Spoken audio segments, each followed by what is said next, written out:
غرباء غرباء غرباء غرباء.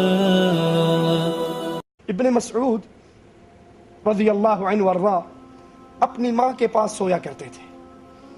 اپنے کمروں سے اپنے ماں باپ کو بڑھاپے میں گھر سے نکال دینے والوں کہ ہم میاں بیوی اندر سوتے ہیں، ساتھ والا کمرہ امی ابو کا ہے، یہ بوڑھے ہیں، کھانستے ہیں ساری رات، ہماری بیگم کی اور ہماری نیند خراب ہوتی ہے، ان کی چارپائی نکال کر اب انہیں برآمدے میں ڈال دو یا صحن میں ڈال دو یا بالکونی میں ڈال دو، یہ وہاں کھانستے رہیں، ہماری نیند تو خراب نہ کریں.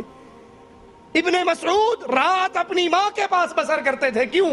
کہ ہو سکتا ہے رات کو میری ماں کو کسی وقت میری ضرورت ہو، اس نے پانی چاہیے ہو یا اس نے باتھ روم جانا ہو، کوئی معاملہ ہو، میں اپنی ماں کے پاس رہوں تاکہ اس کی خدمت کروں.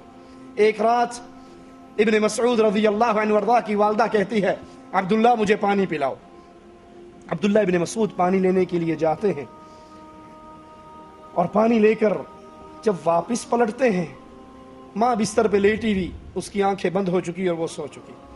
ابن مسعود اب سوچتے ہیں کہ ماں نے پانی مانگا، ماں پیاسی ہے، اب اس کو جگاؤں تو بوڑھی عورت ہے، پتہ نہیں دوبارہ نیند بھی آئے گی یا نہیں آئے گی، اور اگر پانی میں اس کے سرہانے پہ رکھ دوں تو یہ رات کو اٹھے گی، دائیں بائیں ہاتھ پاؤں مارے گی، اسے تو نظر بھی نہیں آئے گا، کیا کروں؟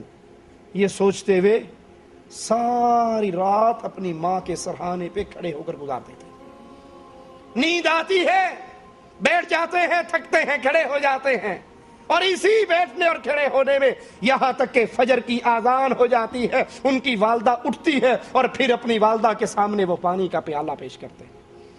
سوچئے ذرا، اپنے سلوک کو بھی سامنے رکھیے، اپنے ماں باپ کے ساتھ اپنے کردار کو بھی سامنے رکھیے، اور اصحاب رسول صلی اللہ علیہ وسلم کے کردار کو بھی اپنے سامنے رکھیے. وہ اپنے ماں باپ کے ساتھ کیا کیا کرتے تھے.